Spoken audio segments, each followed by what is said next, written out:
just because it's getting a little out of hand, as all trends do. Sometimes people may obsess over numbers, so being obsessive hitting that amount of fiber and eating fiber, almost introducing it to your diet too quickly. So it's this two-way communication pathway. So what you eat definitely affects how you feel. And that's why gut health is such a huge thing now. People are realizing, oh my gosh, what I'm eating is actually affecting everything that's going on. People often report when they adopt this 30 plans a week, they have a more relaxed relationship with food just because they're focused on adding variety rather than restricting. So making those little conscious swaps at the supermarkets just sets yourself up for success in your home as well.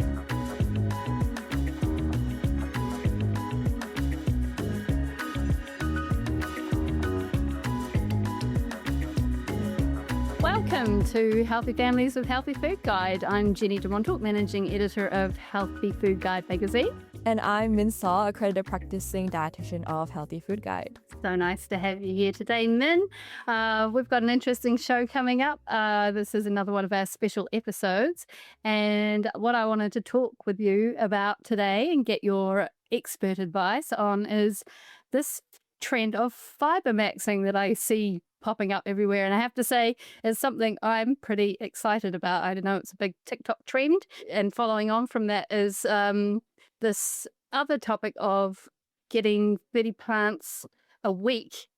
It seems like an awful lot of plants, and I would like to know whether you think that this is something that we should be doing. So let's dig in. Yeah, for sure. For decades, Healthy Food Guide and pretty much every single dietitian has been promoting the benefit of fiber. And now it's finally getting its moment, which is really good news that it's becoming a trend and people are adopting these strategies to hit more fiber. Now, with the trend of fibre-maxxing, though, just because it's getting a little out of hand, as all trends do, sometimes people may obsess over numbers. So being obsessive hitting that amount of fiber and eating fiber, almost introducing it to your diet too quickly. And with that comes, symptoms like bloating, constipation, diarrhea, and relying too much on ultra-processed foods with fiber-added ingredients. Those are the problems it comes with when people obsess over, hopping on a trend. So protein has been the macronutrient du jour for the last couple of years. With practically everything having protein added to it and people obsessing about protein. I'm quite interested in this, that perhaps maybe this year, instead of protein, fiber is having its day. And fiber has always been a bit tricky because it's a bit of an unsexy subject. It's, you think about bran and and those sort of cereals that your grandparents eat. We've always at Healthy Food Guide had trouble kind of framing it in a way that gets people excited. So I'm really interested that people are now thinking about fiber. So what is fiber? Yeah. And what does it do for us? So fiber is essentially the part of the plant food that we cannot digest. So it passes through the gut and feeds our gut bacteria. So what it does is it helps keep our bowel movements regular, it slows digestion, so it promotes steadier energy levels. So you find if you have some fiber-rich foods, then you feel much more energized and less of a crash. It also helps manage cholesterol and blood glucose levels. And good intake of fiber is also linked to lower risk of heart disease, type 2 diabetes, and certain cancers. So we for sure know fiber is amazing for us. And with the current trend of fibre-maxxing, what is actually fibre-maxxing? It's essentially a play on the word. What is this fibre-maxxing? It's a play on the word fiber and maximizing. So, the gist is trying to get as much fiber as you can in a day. So fibre-maxxing, how much fiber can you hit in one day? That is the ongoing trend at the moment. And it has its pros and cons. So as a dietitian and at Healthy Food Guide, we've been promoting fiber for years, as you mentioned. It is the unsexy nutrient because it's boring, it's bread, it's not exciting like beef tallow or something catchy like that. So that's why it's hard to convince people to eat. But everyone knows to eat their greens and have more fiber. Everyone knows that. It's not as appealing or enticing to people. So I'm actually really happy that this trend is happening now, fibre-maxxing, and it's actually getting people excited about fiber, which is so good. Yeah, because with protein, it's always fascinated me because protein itself isn't really something we don't get enough of Hmm. naturally in our Western Hmm. diet. We kind of get Hmm. enough protein. I think obviously it's good to try and make sure that we're getting it throughout the day rather than just having it maybe all at dinner time or something like that. I think that there's definite benefits to having some focus on protein, keeps you full and all of that sort of stuff. That fiber is something, as I understand, that we just haven't, people just generally don't get their daily fiber targets. What are our daily fiber targets and how many people are hitting them? Yeah, good question. So, our daily fiber targets for women in Australia and New Zealand is actually 25 grams a day, whereas for men, it's around 30 grams a day. So, it's slightly higher. And the reality is, most adults fall short. So, with the stats I pulled here, about 70% of Australians and Kiwis are not eating enough fiber. And that's why fiber maxing, it might be good news because it might just get people interested again to, really focus on this fiber thing and getting that number up. What foods contain fiber? What are we? Where do we find fiber? So oftentimes when people think of fiber, they only think of fruits and vegetables as the sources of fiber. But in reality, there's actually five main types of food categories of fiber. And yeah, those are your vegetables and fruits, but also your grains, more specifically whole grains, which is your whole grain bread, your brown rice, your soba noodles. And also nuts and seeds, those are a great source of fiber as well as your legumes, and beans such as lentils, chickpeas, and kidney beans. Yeah, and nowadays companies also fortify food and beverages with a variety of soluble and insoluble fiber to, boost that little bit of fiber in them, in the fiber content, and also increase their nutritional value.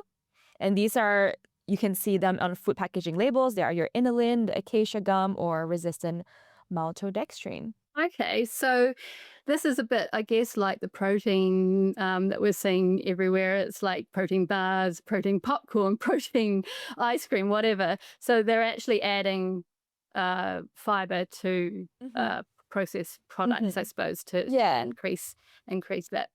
Okay, that's interesting.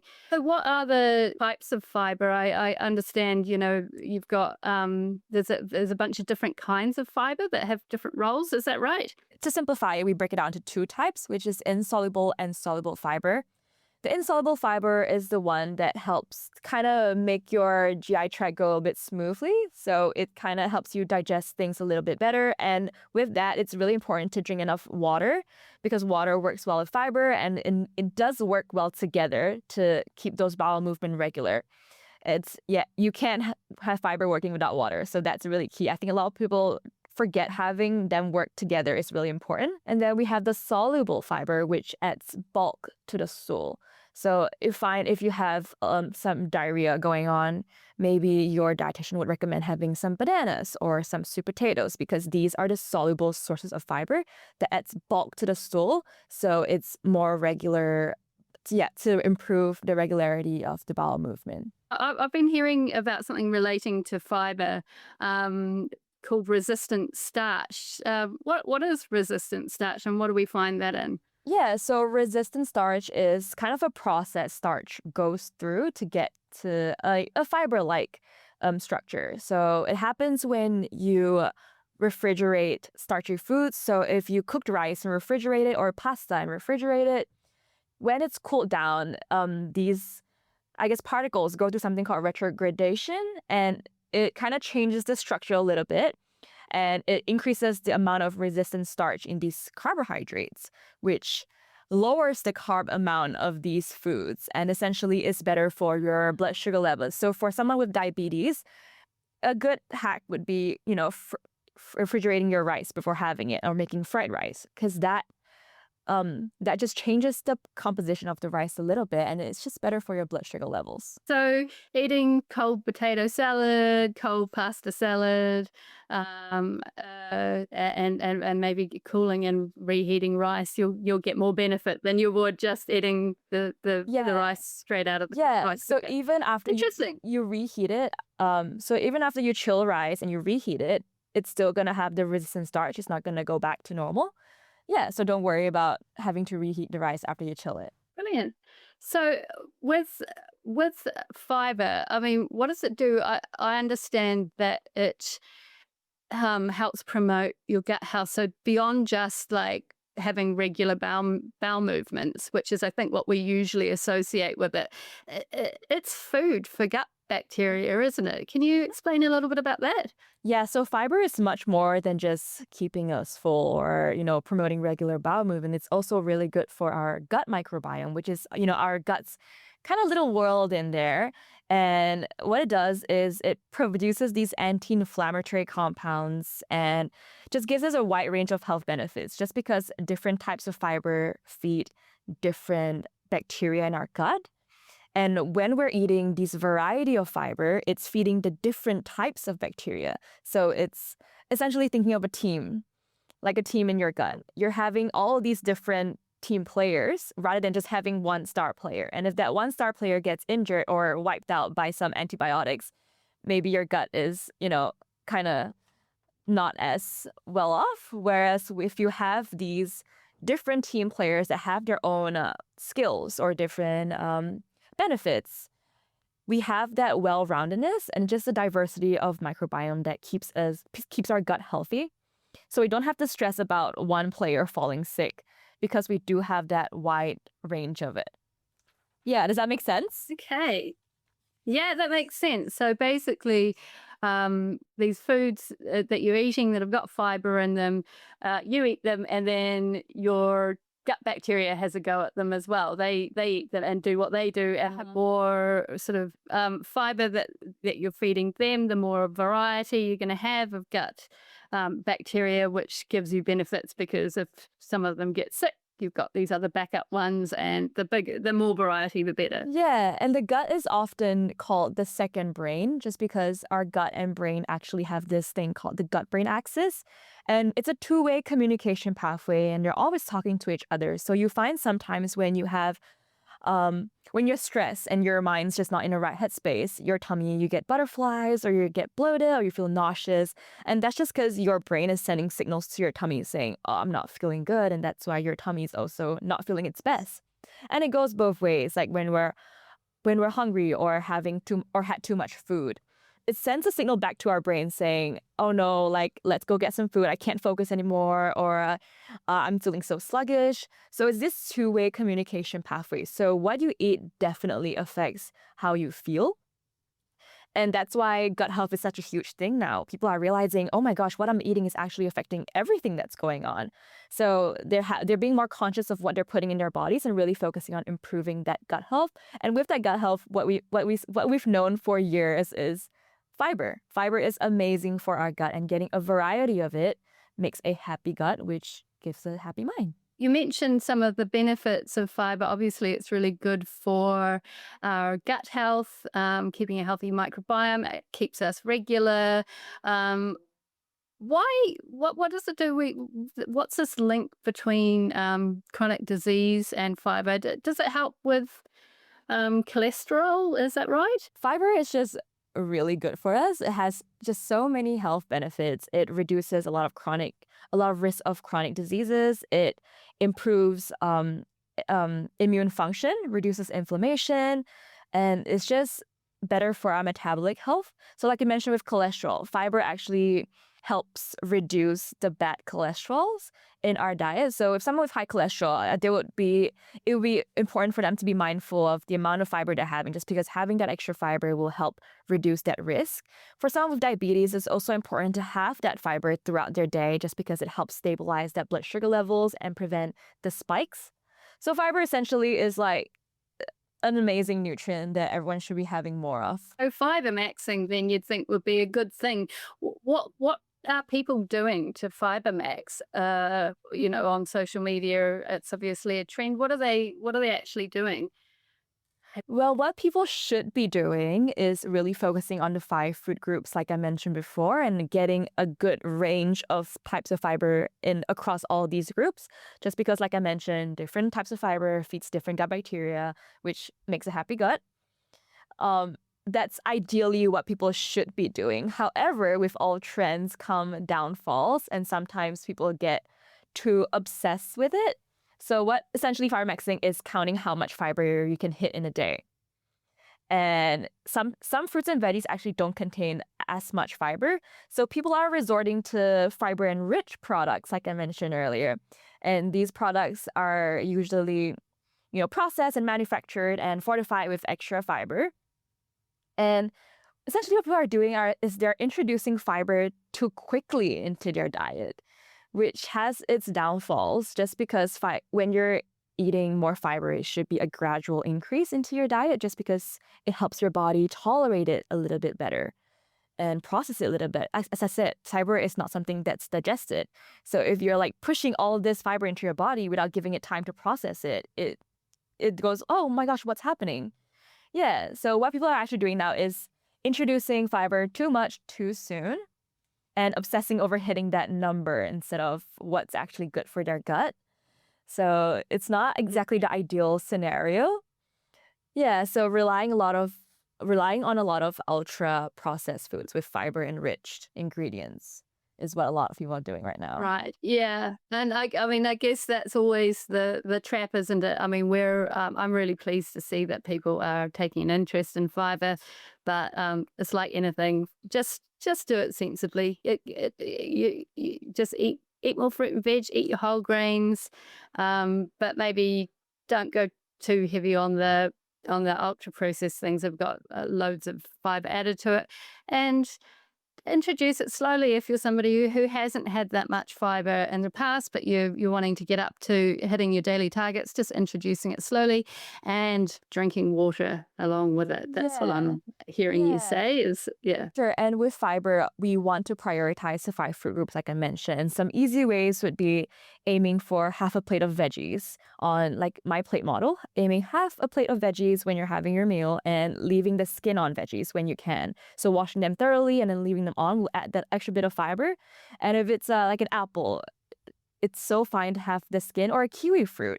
You can actually eat the skin of a kiwi fruit when cleaned properly, and it just boosts that extra amount of fiber, and it's so good for us. And they keep us fuller for longer. So it's not just about aiming for that perfect number of fiber. It's also how we get those fiber and how they make us feel. Another good way to add more fiber to your diet is actually making your own fiber mix jar. Have you heard of that? What's this? Yeah, so essentially it's a jar, and then you can add whatever nuts or seeds, so maybe some almonds, some chia seeds, some walnuts, pumpkin seeds, and you make your own almost like trail mix of nuts and toppings that you can add to your yogurt bowls or oatmeal bowls just to add that extra bit of fiber without overthinking it. And it's so good because it adds that variety, that diversity like we spoke about earlier. And it's just an easy way to sprinkle on a bit more nutrition, adds a nice crunch to your bowls as well, which I really like. That sounds really delicious. I'll definitely be trying that. And also, if you do want to just have more fiber without overthinking it, when you go to the shops, just making those easy swaps. So if you usually shop for white bread, going for the whole grain bread, just because you know that whole grains give you a bit more fiber without you even noticing it, and buying brown rice or quinoa brown rice instead of just white rice. And yeah, just going for the healthier snacks like popcorn instead of chips. So making those little conscious swaps at the supermarkets just sets yourself up for success in your home as well. So when you reach for a snack, you know it's a high fiber, healthy option. Yeah. So is that just a kind of, I mean, those are such simple swaps, and they really sound like they make a difference. And then you wouldn't even need to be thinking about it really. 'Cause if you're just Exactly. doing that. That's at the every meal. goal. That's the That- goal. We don't want to be stressing Yeah. about nutrition all the time. It's all about setting ourselves up for success. So we're in an environment that just is just good for our health. So anyway, fiber is great for us, and focusing on fiber is amazing, but obsessing over fiber is not. Because it's not the amount of fiber that matters, it's also the variety and the source of fiber. So instead of depending on just fiber supplements or the processed fiber bars to hit your fiber intake, it's more about focusing on the whole foods you can have and the variety of fiber, the different types of fiber. So you don't have to track the numbers so meticulously. Like I mentioned, those simple strategies earlier, adopt some of those strategies and make those changes into your diet, and you'll find the biggest difference. This is, definitely related to fiber, but I'm just really interested in obviously the American gut study. which is a really big study in the States that's all into, they've had lots of people send in samples and they've done a really, really good amount of research into gut health and the gut microbiome. And obviously, we've mentioned that with fiber and supporting a healthy gut microbiome. But the American Gut Study suggests eating 30 or more different plants a week, and that is essential for creating a much more diverse gut microbiome. And I just wanted to know, when I hear that 30 plus plants a week, I eat a lot of vegetables, a very plant based diet, but it does sound like a lot. Do you have any tips on how we can be eating 30 plus plants a week? Yes, I do agree. 30 sounds like a lot, but keep in mind that's across the entire week and not just in one single day. So, um, it's really not too hard to achieve at all, especially when you think back to the 5 different food groups, because oftentimes people misinterpret plants as just fruits and veggies, when in reality, it's also your nuts and seeds, your legumes and beans, and your whole grains, and which are easy add-ons to fiber with these 30 plants. So, a huge misconception of hitting 30 plants is that we have to eat so much food. Like 30 plants, that's so much food. And that isn't true at all because what we're trying to aim for is variety. So, we can keep the portions the same and just increasing the variety. An example would be instead of buying the frozen broccoli, we go for the mix, the broccoli, cauliflower, carrot mix. So essentially, half a plate, instead of having half a plate of broccoli, we'll have half a plate of the broccoli, carrot, and a cauliflower. And that's an easy way to get 3 plant points because each veggie is 1 plant point. And that's already 3. So just making those simple swaps can just add a bit more variety without increasing the portion too much. So you're feeling like, oh my gosh, I have to eat so much food to hit that amount. And yeah, like I mentioned, it doesn't just have to be vegetables. Just like I mentioned, the fiber jar, just sprinkling a little bit of that little fiber jar mix into your yogurt bowls or smoothies adds so much variety just because you can have so much different types of nuts and seeds in that jar. And each type is actually 1 point. So if you have a mix of walnuts, almonds, chia seeds, flax seeds, that's already 4 points just sprinkled onto your breakfast bowl. And that's an easy win. That's an extra 4 points. How good is that? So it's not just vegetables and fruit that are plant points that you can get plant points from, which I love, by the way. Plant points, that's cool. That sort of gamifies it a bit, doesn't it? Yeah. Nuts, seeds, what whole grains, like does Whole bread grains. count? Yeah, bread definitely counts, and brown rice, quinoa, that all counts. Or opting for a whole grain rye cracker would be a better option than opting for just like your average cracker. So it's not just your fruit and veg that you're getting your plant points from. It's actually anything that's derived from a plant. Is that what you're saying? Yes, exactly. And the little swaps we can make, right? Like I mentioned before, buying the mixed variety of veggies. So instead of going for a baby spinach pack, going for the slaw mix, where there's at least 4 or 5 colors in there, and each color is a plant point, essentially. So I like to think of it like that, and also just buying mixed nuts instead of just a single nut. So having the variety of it adds more diversity into our diet. And when it comes to beans and legumes, buying the 3 bean mix instead of just chickpeas. That's an easy way to add more plant points into your diet and just mix for a healthier gut, healthier and happier gut. Love that. So it's really just focusing on increasing the variety of what you're eating. You don't have to eat more. You just need to eat more variety. So when you go to the mixes, mixed nuts, Yeah. mixed frozen veg, mixed bean mixes, all of that, and you'll be able to do it without really thinking about it. Yes, exactly. And that's an easy way to get a variety source of fiber, which is so good for us. And I think we can also count plant points together using fishbowl as an example, just to give our audience a really good idea on how to hit that number as well. So I have an example here, which is the salmon OG fish Oh, great. bowl. Yeah, I'm sure everyone's at some point tried it in their lives. So this bowl has salmon, kale, beets, edamame, red onion, roasted sesame dressing, seaweed salad, shallots, and tobiko. So, your very standard poke bowl. And because it has those little colors, it's not a it's not a large portion if you've had fishbowl, but because it has those variety of plants, you can actually hit 7 plant points in that one meal. So when you're building your meal, it's important to think about what can I add to it to add more color, or like what nuts or seeds can I add to it to add more variety. So even prioritizing just adding more variety is such an easy way to just hit 30 plant points a week. Yeah. So, I mean, you could basically eat a different fish bowl for each meal, and you'd almost Pretty eat like much. 30 plants in one day. Pretty much. Exactly. Amazing. And, with aiming for 30 plants, the short-term benefits people may notice would be, like I mentioned, with fiber, it's better bowel regularity, less bloating once the gut adapts. So not introducing fiber so quickly, introducing it gradually will lead to less bloating, and also gives you more energy and just more satiety and feel satisfied throughout the day. Long-term wise, if you have been adopting 30 plants a week for some time now, you will notice better gut health and immune function, reduce inflammation, so you may feel just less stress overall, lower risk of chronic diseases, and also improved mental health and mood. Yeah, like I mentioned, gut-brain axis. If your gut's happy, your mind's happy. So it's just perfect.